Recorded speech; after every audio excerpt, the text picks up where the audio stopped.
This is the Infinix Note 50 Pro, and in this video I'll be sharing some tips and tricks that you need to know if you already have the device or you intend to get it for yourself. I'm going to start with the camera. If you open the app, tap More and tap Dual Video. You can shoot videos using the back camera and the selfie camera at the same time. This can be useful if you want to be part of the video you are shooting.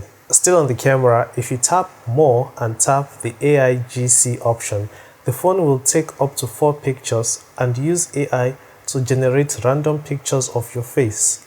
You can tap on this AI button to choose the style of pictures you want. I'll talk about more AI tips and tricks later because the phone comes with a lot of them. Now to images. If you have an image and you want to remove something from the image, you can use this AI feature. Just tap the AI eraser tool, select what you want to remove by drawing a circle around it, and wait for the phone to process the image. Note that you need an internet connection to do this. And after the phone is done, you can see the before and after of your image. To select the subject in a picture, just long press the picture for around 2 seconds so the phone can scan the image. After selecting the subject, you can share it or you can just save it to use later while editing your photos. If you like sharing pictures a lot, here is a simple trick that you might like. So head to your phone's settings, scroll to Special Function, tap it and then tap Smart Hub and enable this option. If you have photos to share to someone, say maybe on WhatsApp, just open the gallery app on your phone, select all the pictures, long press on any of the selected pictures and drag it to this button down here. Now you can go back to WhatsApp, tap on the button and drag the photos down to your current chat. After you're done using the feature, you can just drag it down and clear it. If you like multitasking, here's a feature that you will enjoy using. So go back to the special function option.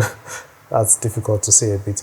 Anyways, tap Split Screen Apps and enable this option. Open the first app you want to use, for example, WhatsApp, and use 2 fingers to swipe across your screen and then select the second app you want to use. You can also do the same thing by accessing your recent apps and dragging the app to this button on the top left corner, and then you select your second app. Keep in mind that not all apps support this split screen feature, at least for now. Another way to multitask is by having floating windows. In the special function menu, tap floating windows and enable this option. Open any app you want and use 3 fingers to swipe up. The app will be in a floating window on your phone. You can use other apps while having your floating window.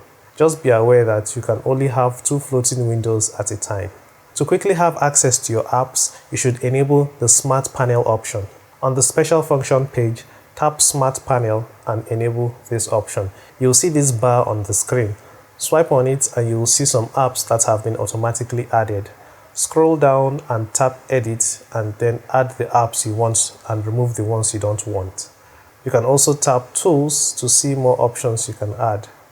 After selecting what you want, then tap Done. You can also long press the bar at the top to change the position of the Smart Panel. And the best part is, if you have floating windows enabled, when you open an app from the Smart Panel, it opens as a floating window as well. If you normally have more than one profile on different platforms, on this phone you can duplicate apps. For example, if you want to have 2 WhatsApp accounts on the same phone, go to Settings, tap App Management, then tap X-Clone. Next, you choose the app you want to clone. Now the apps you see here are apps that will work without any problems. But if you tap Try More Apps, you will see some apps that you can clone. But keep in mind that some of them may have bugs.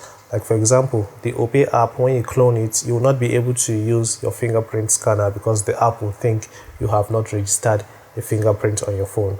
A feature that I like very well is the light on the back of the phone. If you go to Settings and tap Active Halo Lighting, activate it and you will get to see some of the options that can make the lights turn on. For me, I like seeing the light when the phone is charging, when I receive calls or notifications, and when I'm shooting videos.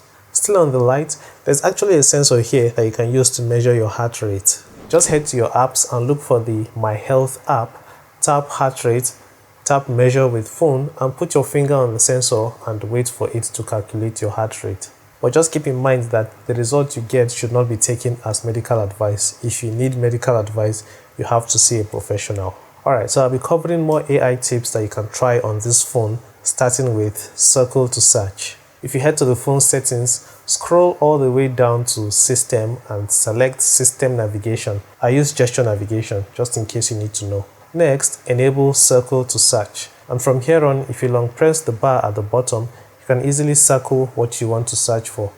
You can also tap this music icon to search for a song. If you are browsing the web, you'll see this little button. You can tap on it to get a summary of what the website you are looking at is about. You can also ask questions about the page you are looking at. The feature is called Folax, and you can access it anytime on your phone by long pressing the power button or by double tapping the bar at the bottom of the screen.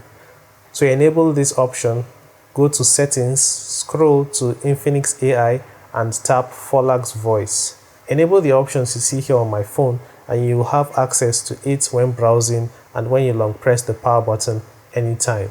Don't worry, if you wish to turn off your phone, just long press the power button until you see the option to actually turn off your phone or restart it. If you want to copy text from any app on your phone, even from pictures, long pressing the phone with 2 fingers works.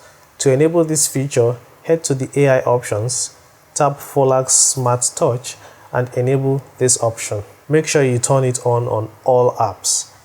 If you go back and enable Smart Pop-up, when you view photos, you'll see this button that you can tap to copy text as well.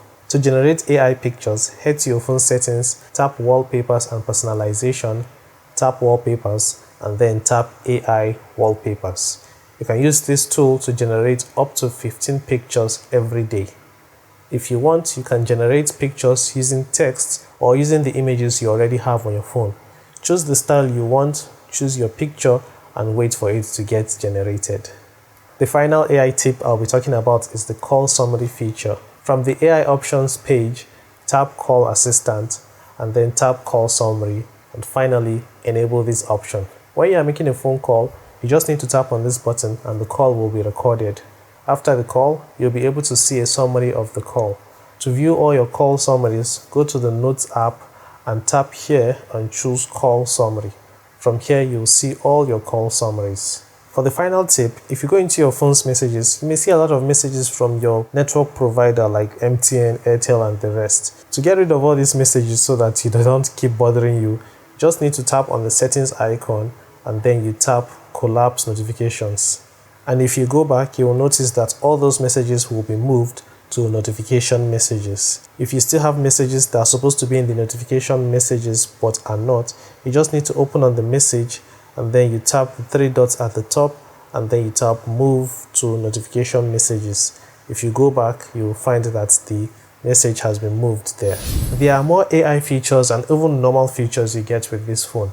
And if you guys want to see that, like the video and subscribe for a part 2. But with that said, I'll be seeing you in the next video. Thank you for watching. Take care and bye-bye.